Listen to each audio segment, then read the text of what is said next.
Hey everyone, my name is Alex, and in today's video, I'm going to go over how to pass the CPA exams. Now, I know I took the CPA exams right after graduating college, but I was working full-time.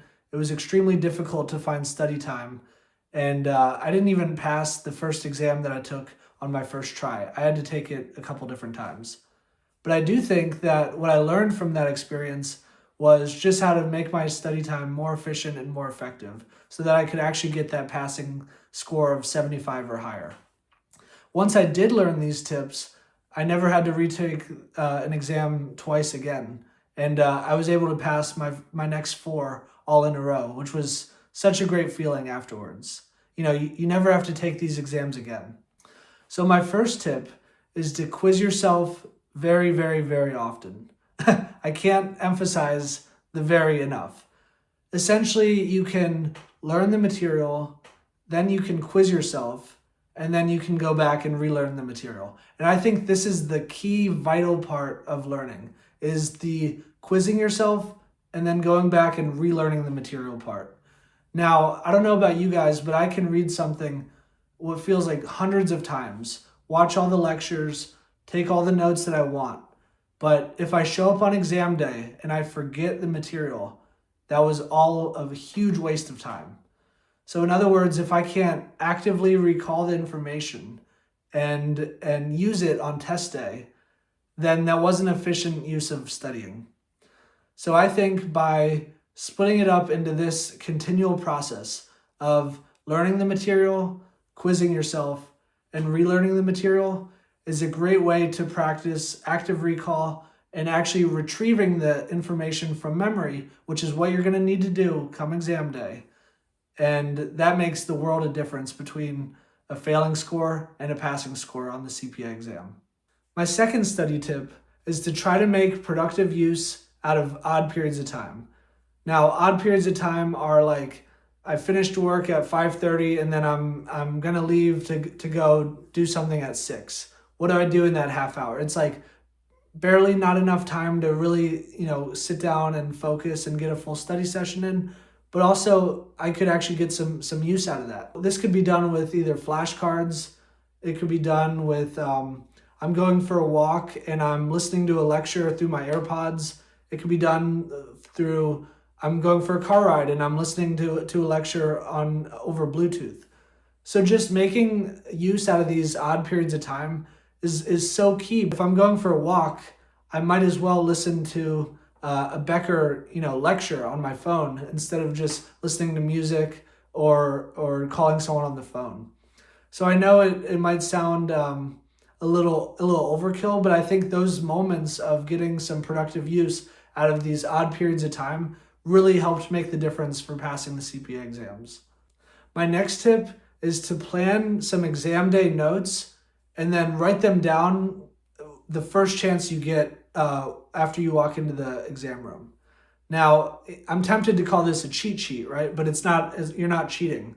What it is essentially you can write down formulas, mnemonics, definitions, anything that can help you reference and answer questions on the exam. And I could almost fill out 1 or 2 sides of an entire sheet of paper with reference material that I wanted to quickly look at and just help me solve problems come exam day. Now, please check the testing procedures, with Prometric before you take your exam. But for me, I was able to enter my launch code, and then the exam opens up. And then once the exam is open, I'm allowed to write whatever I want on a blank sheet of paper. So I would say really practice and plan this cheat sheet very thoroughly before the exam. I mean, you should be able to write out your cheat sheet for weeks before you enter that exam. So my next tip is to actually try to lower your stress the days before exam day. Now, these exams are extremely taxing, no pun intended. Haha, see a CPA joke right there. No, these exams are extremely mentally taxing. They're 4 to 4.5 hours long, and you're concentrating and you're stressed the entire time.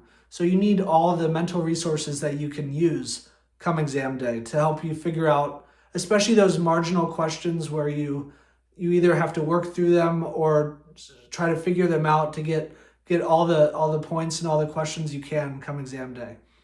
I think going in with a clear slate, with a fresh mind, is much more important than trying to cram as much information you can in like the day or two before the exam. So my fifth tip for studying for the CPA exams is to try to keep the information as simple as possible while you're studying.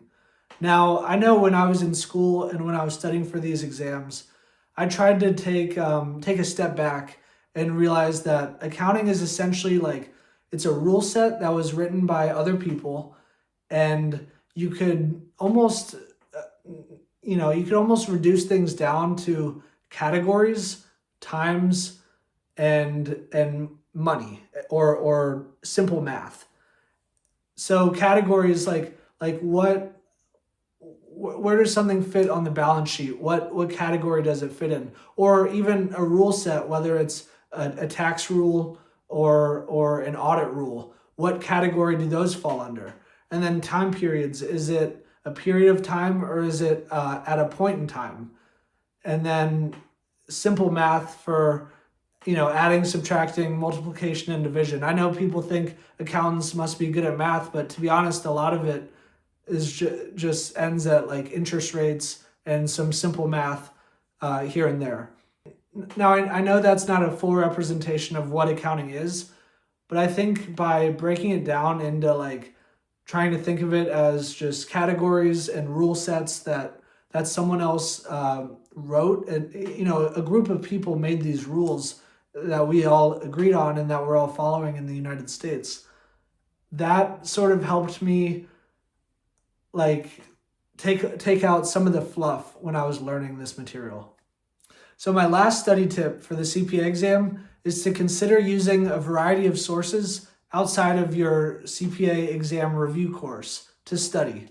Now, what I mean by that could be primary sources such as the Accounting Standards Codification from FASB. Now, it's not the most interesting material in the world, but you can read the literal, FASB Accounting Standards Codification to learn financial accounting. And then if you're learning reg or other, tax planning and compliance, you can literally go to the Internal Revenue Service revenue code.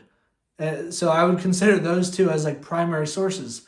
Again, they're not really written for fun. They're very dense and somewhat boring language, but it can be an alternative to your CPA review course.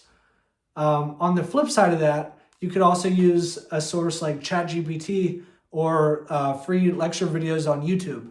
I know if I had trouble with some concept and it just wasn't getting through to me from learning it from Becker, I could look it up on YouTube or ask ChatGPT to explain the concept to me. Now, again, take all this with a grain of salt. Not everything on ChatGPT is 100% accurate, so I would double check everything that it tells you.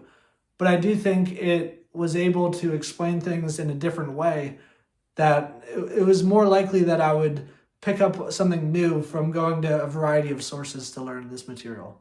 So those are all the study tips that really made a difference when I was studying for the CPA exams. Please leave a comment if you guys have had some of the same experiences that have really helped you out study more efficiently and effectively. And thank you all so much for watching. Take care.